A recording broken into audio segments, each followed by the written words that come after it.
आपल्यासोबत सामाजिक कार्यकर्त्या प्रिया सरोदे मॅडम आहेत. 2 दिवसापूर्वी त्या तुर्भे पोलीस स्टेशनला गेले असताना तिथले जे सिनियर आहेत आबासाहेब पाटील ह्यांनी त्यांच्यासोबत हुज्जत घातली होती. नेमकं काय प्रकरण आहे हे त्यांच्याशी जाणून घेऊया. बिलकुल 100% आता पुण्यावरून लोक येतात पाठीशी घालायला.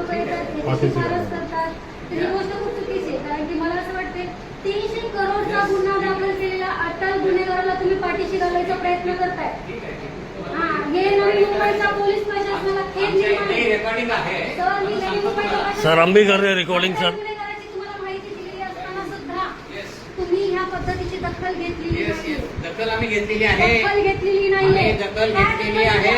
तुमचं ऍप्लिकेशन घेतलेलं आहे. तुम्हाला रिटर्नमध्ये उत्तर देणार आहे. माझ्याशी वाद घालायचा नाही. माझ्याशी वाद घालायचा नाही. समोरशी बोलणार आहे. माझ्याशी वाद घालायचा नाही. आपण कंप्लेंट कंप्लेंट आम्ही कंप्लेंट घेतली आहे. तुम्ही हात खाली करून बोलायचं माझ्याशी. तिचा हात आवाज नाही वाढवायचा. तुम्ही डायरेक्ट एंट्री घेऊन घ्यायची. डायरेक्ट एंट्री घेऊन घ्या. 300 करोडचा गुन्हा दाखल असलेला अट्टल गुन्हेगार पोलीस आलेला आपल्या महाराष्ट्रामध्ये त्याला नवी मुंबईचे सरकार पोलीस प्रशासन पाठीशी घालायचा प्रयत्न का करते? म्हणजे पोलीस प्रशासन कुठल्या तरी दबावाखाली आहे. कुठल्या दबावाखाली आहे याचंही मला उत्तर मिळायला पाहिजे. ते तू उद्या आर्टिकल छापणार. हो, मी छापणार. हो, जर तुम्ही आम्हाला न्याय द्यायला नसाल तर आम्ही इथे येत असू. इथे या निवडणुकीला सुद्धा आम्हाला न्यायाची अपेक्षा आहे. न्यायदेवतेकडून आम्हाला न्यायाची अपेक्षा आहे. पोलीस प्रशासनाकडून आम्हाला न्यायाची अपेक्षा आहे. जर पोलीस प्रशासन आमच्यावरती अशी हुज्जत घालत असेल तर आम्ही कुणाकडे जायचं? पोलीस प्रशासन जर आमच्यावरती हुज्जत घालत असेल तर आम्ही कुणाकडे जायचं? न्याय कुणाकडे मागायचा? तुम्ही सांगा ना, मग आम्ही न्याय कुणाकडे मागायचा? त्या व्यक्तीकडे जाऊन आम्ही न्याय मागतो. ते बोलले होते. सर, तुम्हाला पुरावे दिलेत मी. सगळे पुरावे असताना देखील तुम्ही पाठीशी घालता आरोपी. त्याच्यावरती गुन्हे दाखल आहे. हो हो हो, ठीक आहे. त्याच्यावरती गुन्हे दाखल असताना ठीक आहे. देखील तुम्ही पाठीशी घालता. त्याचंही उत्तर मला पाहिजे. चला, हे तर उत्तर रिटर्न मध्ये देतो. चालेल ना सर, मला उत्तर रिटर्न मध्ये दिलं तर वेळेला मी देईन. रिटर्न मध्ये देणार तुम्हाला. तिथे एक डायरेक्ट एंट्री करून घ्या तशी मला सांगितलं. नावाने नावं टाकून घे. घेतलेले सगळे गोष्टी केलेल्या त्यांची द्यायची की नाही. नावं टाकून घे. रिसिव्ह पण त्याला तुम्ही दिले. आपण रिटर्न मध्ये त्यांना द्यायचं डायरेक्ट. कोण रेकॉर्डिंग करतो त्यांचं पण नाव घे. करू दे, त्यांना रेकॉर्डिंग आरामात करू दे, सगळं करू दे. सर, रिपोर्टर लोकांना अलाउड आहे आणि शासनाने नियम काढलेला आहे. अधिकाऱ्यांची आपण रेकॉर्डिंग करू शकतो. शासनाचा नियम आहे. त्या पद्धतीने आम्ही रेकॉर्डिंग करते. आम्हाला आमचा अधिकार आहे. तो फक्त अधिकारामध्ये करतो. तुम्हाला रिटर्न मध्ये नको, कारवाई झाली पाहिजे. कारवाई झाली पाहिजे. आणि तो काय तुमचा एरिया आहे, तुमचा एरिया आहे तो. अट्टल गुन्हेगारांना तुम्ही असं म्हणता का त्यांच्यावर कारवाई झाली पाहिजे? आमचं एवढंच मागणं आहे. आमच्या पोलीस प्रशासनाकडे एवढंच मागणं आहे. अट्टल गुन्हेगार इथं जर पोलीस प्रशासनामध्ये हजर असताना देखील जर पोलीस प्रशासन कुठल्याही पद्धतीची दखल घेत नाही आणि उलट पत्रकारांचा या ठिकाणी महिला पत्रकारांचा. सांगू शकता मॅडम काय झालं होतं? 2 मे 2026 शनिवारच्या दिवशी मी तुर्भे पोलीस स्टेशन या ठिकाणी संबंधित काही विद्यार्थ्यांच्या तक्रारी होत्या, ज्या तक्रारी आबासाहेब पाटील नोंदवून न घेत नव्हते. तर त्या पद्धतीची मी त्यांना विचारणा केली की तुम्ही ह्याबद्दलची मुलांच्या जर तक्रारी आहे तर तुम्ही ह्या तक्रारी का लिहून घेत नाही आहे. तर त्यांनी माझ्याशी त्या पद्धतीचं चांगल्या पद्धतीचं उत्तर न देता त्यांनी माझ्याशी हुज्जत घालण्याचा प्रयत्न केला. जा, तुला जे करायचं ते कर, तुझ्यावरती खोटे गुन्हे दाखल करू, हा गुन्हा दाखल करू, तो गुन्हा दाखल करू, अशा पद्धतीने त्यांनी माझ्याशी हुज्जत घालायची प्रयत्न केली होती. माझी सरळ साधी विचारणा होती की तुम्ही तक्रार का लिहून घेत नाही आहे. अजून एक दुसरा प्रश्न असा आहे की तुम्ही ॲक्च्युली गेले होत्या शिपिंगच्या जेवढ्या कंपन्या आहेत बरोबर, त्या संदर्भात तुम्हाला काय वाटतं किती कंपन्या अशा अनधिकृत आणि याला कोणी बळ देत आहे?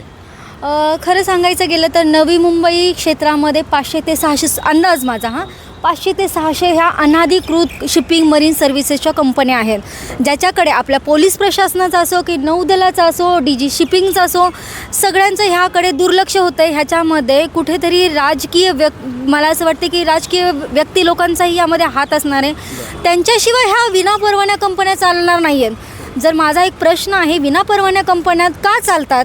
जर इल्लिगल तुम्ही म्हणताय तर इल्लिगल कंपनीवरती सगळ्यांवरती तुम्ही बंधनं टाका ना. आणि जे परवाने आहेत, ज्यांच्याकडे RPSL लायसन आहे, अशा परवानग्यांना तुम्ही परवानगी द्या. माझं सरळ सारळ म्हणणं आहे की तुम्ही ह्या सगळ्या ज्या विना परवान्या आहेत त्या कंपन्या हटवा, मुलांना न्याय द्या. जर अशा पद्धतीचा विद्यार्थ्यांवरती विद्यार्थ्यांचा आक्रोश आहे, त्यांच्यासोबत फ्रॉड होत आहे, त्यांच्याकडून पैसे उकळले जात आहेत, त्यांना नोकरीचं आमिष दाखवलं आहे, हे कुठपर्यंत सहन करायचं विद्यार्थ्यांनी? बरं, ह्या संदर्भात तुम्ही आंदोलनसुद्धा करणार होतात, तर ह्या आंदोलनाला तुम्ही स्थगिती का दिली, काय कारण? ह्या संदर्भामध्ये आम्ही वाशी छत्रपती शिवाजी महाराज चौक ह्या ठिकाणी आम्ही आंदोलन करण्याचं ठरवलं होतं. आबासाहेब पाटील यांनी माझ्याशीच हुज्जत घातली नाही, तर अशा बरेचसे आहेत घटना, त्यांनी FIR नाही लिहून घेतलेली आणि त्या फिर्यादीवरतीच त्यांनी उलट गुन्हे दाखल केले. अशा बरेचसे फिर्यादी माझ्याकडे आले होते, तर त्यांची ही तक्रार मी लक्षात घेता आम्ही छत्रपती शिवाजी महाराज चौक या ठिकाणी आंदोलन करण्याचं ठरवलं होतं.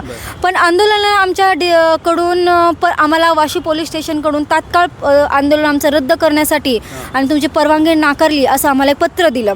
मग आम्ही आम्हाला वाशी पोलीस स्टेशन अंतर्गत आम्हाला हे पत्र दिलेलं होतं. मग आम्ही त्याची विचारणा करण्यासाठी आम्ही DCP ऑफिसमध्ये गेलो. त्यांनी सांगितलं की जे काही तुमच्या तक्रारी आहे त्यांचं आम्ही पूर्णपणे निवारण करू. त्यांनी शिपिंग मरीन लाईनचा जो आहे मुद्दा तो लक्षात घेता त्यांनी मला आश्वासनही दिलं की 14 दिवसाच्या आत आम्ही आरोपींना अटक करू. शिवाय आमच्या काही बंधूवरती हल्ला झालेला आहे, हल्ला झालेला आहे, तो दलित समाजाचा बंधू आहे, त्यांच्यावरती हल्ला झालेला आहे, त्यांच्याही आरोपींना आम्ही पकडण्याचा प्रयत्न करू असं DCP साहेबांनी आम्हाला वेगवेगळे आव्हान दिले. पण त्यांचे लेखी स्वरूपातले आव्हान नव्हते, तर त्यांचे शाब्दिक स्वरूपाचे जे आहे त्यांचे ते आम्हाला आव्हान होतं. पण आश्वासन आम्हाला त्यांनी दिलं होतं.